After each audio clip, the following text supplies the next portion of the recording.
Hey fellow vault dwellers, it's Angry Turtle, and yes, I'm doing it. That's my first review of Fallout 76. And if you ask me why, I never did a review of this game before, even though I have over 2,000 hours into it, that's very simple. Just up to this point, there was always so many downsides that I would be forced to mention that I was not feeling comfortable doing that. As I like this game, I don't want to have a huge list of downsides, but this list was greatly reduced since 2 years ago. It was getting smaller and smaller and smaller and smaller, and now there is like one important point left, but this downside we'll talk over a little bit later. First, I know that this video mainly will reach my regular viewers, the people that already enjoying Fallout 76, and to be honest, I have no clue how to make it reach people that can consider playing Fallout 76. You will need to tell me if there is anything I can do about that. But anyway, in the worst case scenario, I will have this video if someone will ask me if it's worth to buy Fallout 76 and play it. And quick answer will be yes, but that's not what everyone wants. Why? And I will answer you why. Now it's the time to buy and play Fallout 76. And first, what's amazing about this game, if you never tried Fallout games, the world. It's huge and you can go everywhere. Whatever I can see, I can go. There is no restrictions. If you can see those weird houses on the horizon, I can go there. I can explore them on the inside. I can check everything.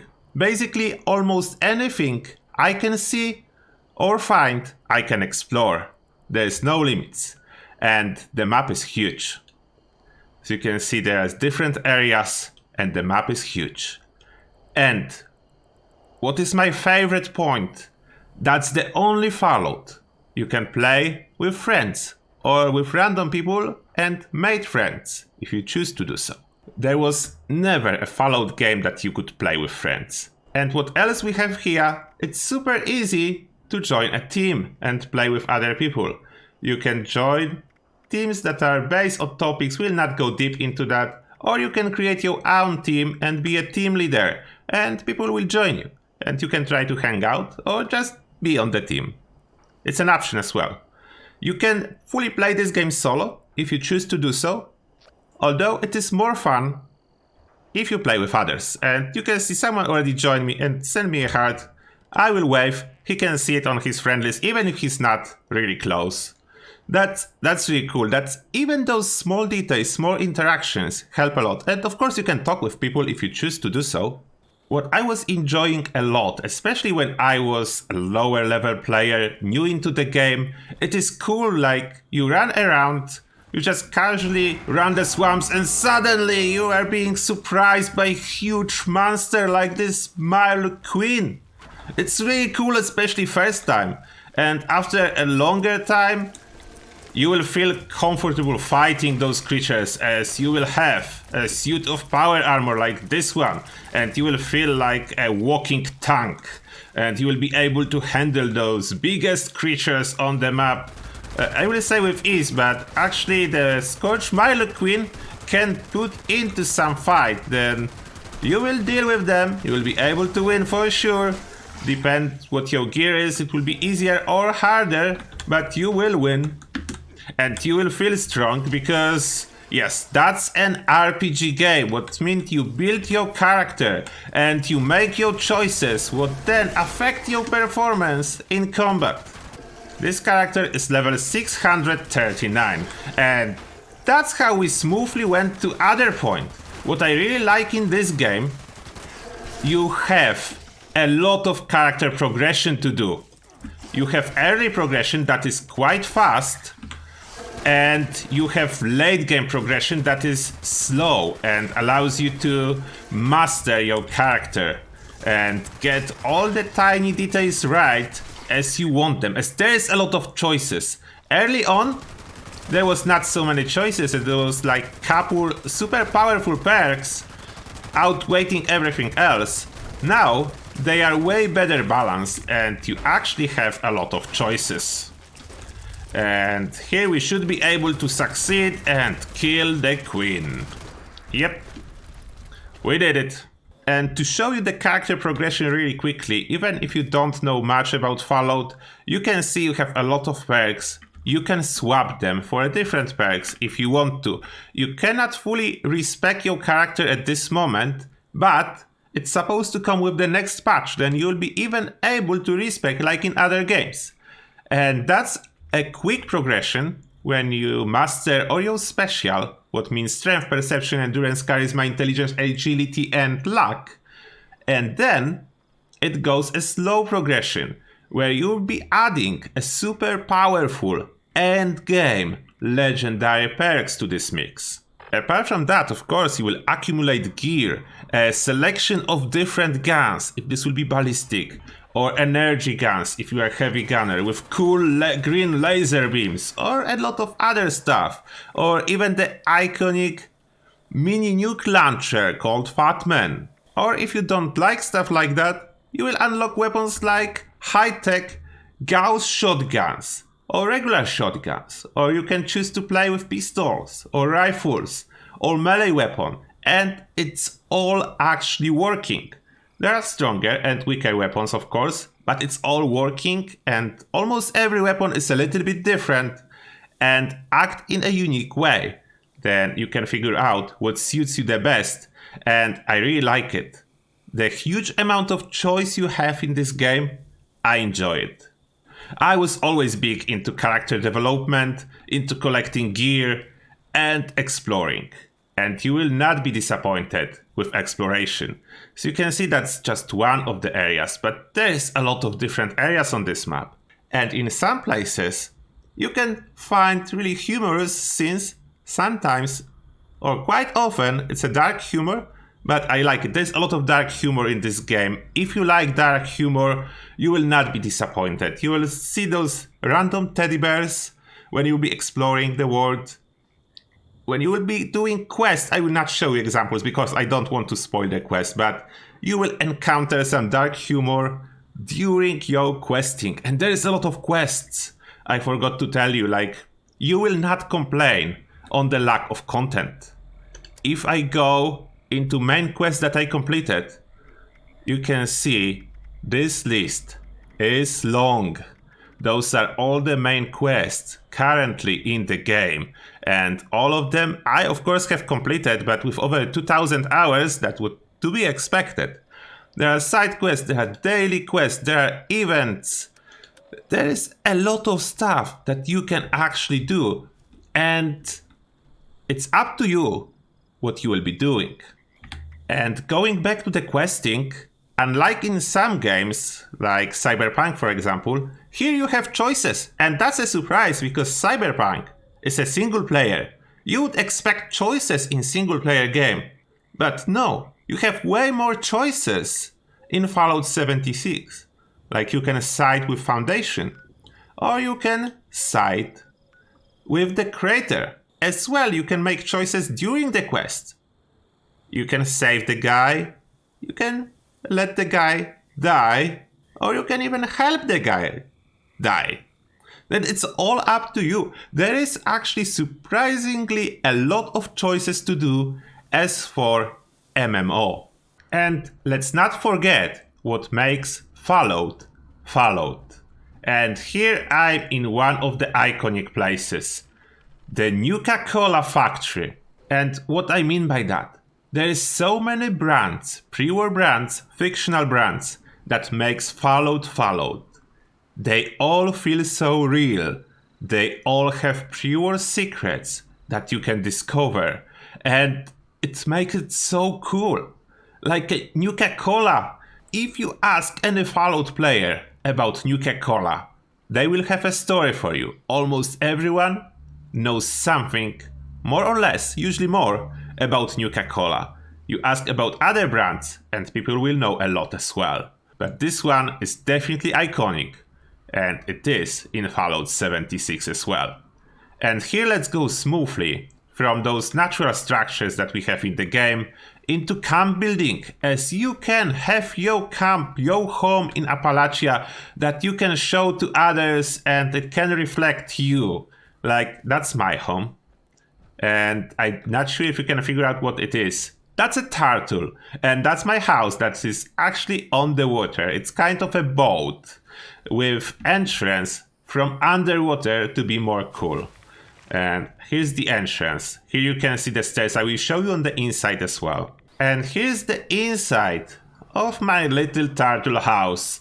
You can decorate it as you like. You have a lot of functional stuff. There's a lot of crafting available in this game. There's really cool stuff that you can cook. As well, you have mutations. It's a great addition to character development I didn't mention before.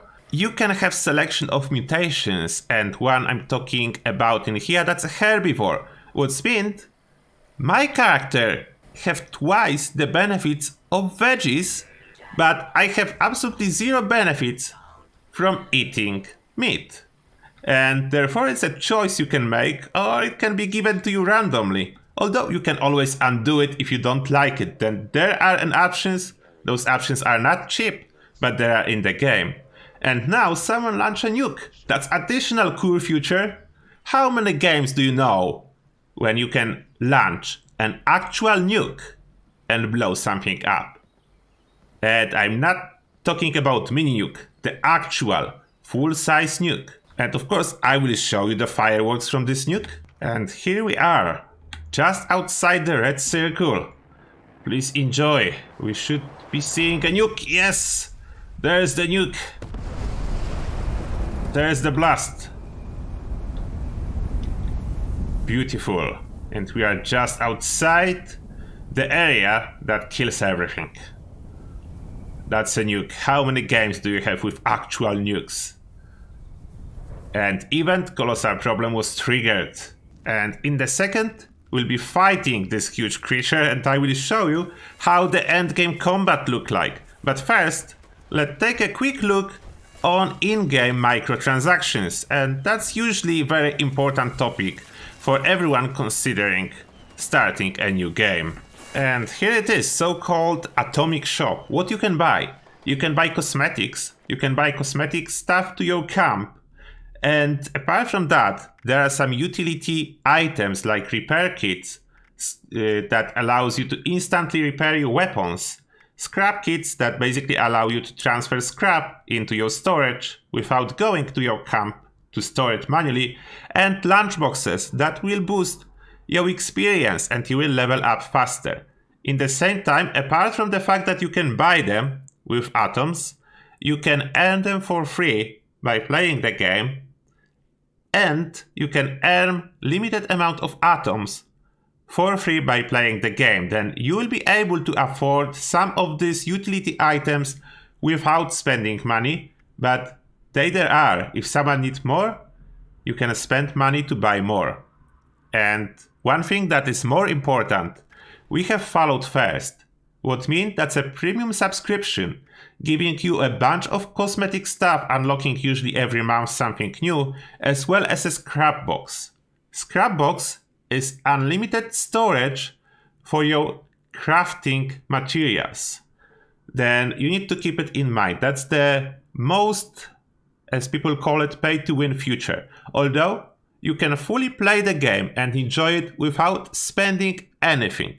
That's true. A lot of people is doing that. There is no artificial walls stopping your progress if you do not pay. There's nothing like that. Although there are some quality of life improvements like this scrap box available only for the real money. In the same time, every single DLC in this game is free. Therefore, if you would compare it to other games where you pay for the DLC, buying subscription for Fallout first, or buying DLC when it came out in other games, you will probably spend the same amount of money. Then that's the Atomic Shop. Some people are okay with that. Some people think it's too much if there is anything else than cosmetic. Then here you can decide by yourself. I told you about what is in here, and up to you to decide. And about the game performance, it runs great on the PC. There is some small fix needed in INI files, but that's really easy to do, and I even have a guide on my channel if you run into problems on PC. If you buy it on any new consoles, I heard that it's running great. If you buy it on like classic PS4 or something like that, it's not super smooth, but I talk with a lot of people playing on regular consoles, and it is definitely playable. It's definitely better than Cyberpunk on regular consoles. And that's a huge monster that everyone can go after, summoning little creatures and using his powerful fear causing you to run away.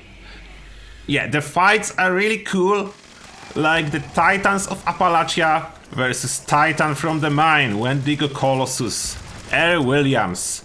And look at those guys, everyone firing different guns and fighting. It's cool. It's really cool. And about how much time you can spend in the game before we'll get bored? I cannot answer this question for you. It depends how many aspects on the game you will truly enjoy. As some people play for like couple hundred hours, some people play for thousands of hours, like me. It's not the same for everyone. But usually, if you are just interested in solo player experience, I think you have about 100 hours out of this game, even if you will not interact with too much stuff. Why I have no ammo? Oh, I have ammo for that. I knew it, I have ammo for something, and that's what I like. Look at that, that's another totally different weapon. You can see a selection of weapons being used in here. Everyone is using something else, and it's all valuable. With recent patch and bug fixes, even more weapon is valuable to use end game. Then that's really good. I'm really happy about it, and you will be as well. And now the downside that I supposed to tell you about. There is one problem still not addressed that you need to be aware before going into this game, and I feel obligated to tell you about. Those are so-called legacy weapons. What that means, those are super overpowered weapons that you were able to obtain in the past, but you cannot get them in-game anymore.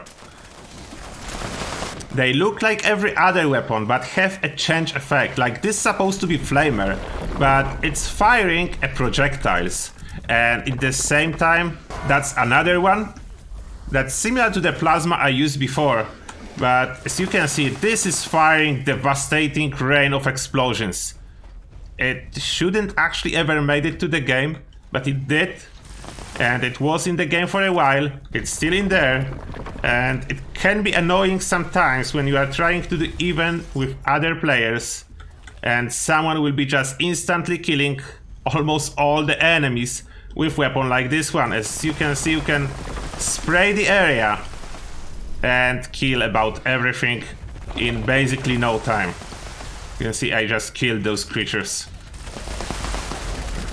Like, it's almost instant death without doing too much.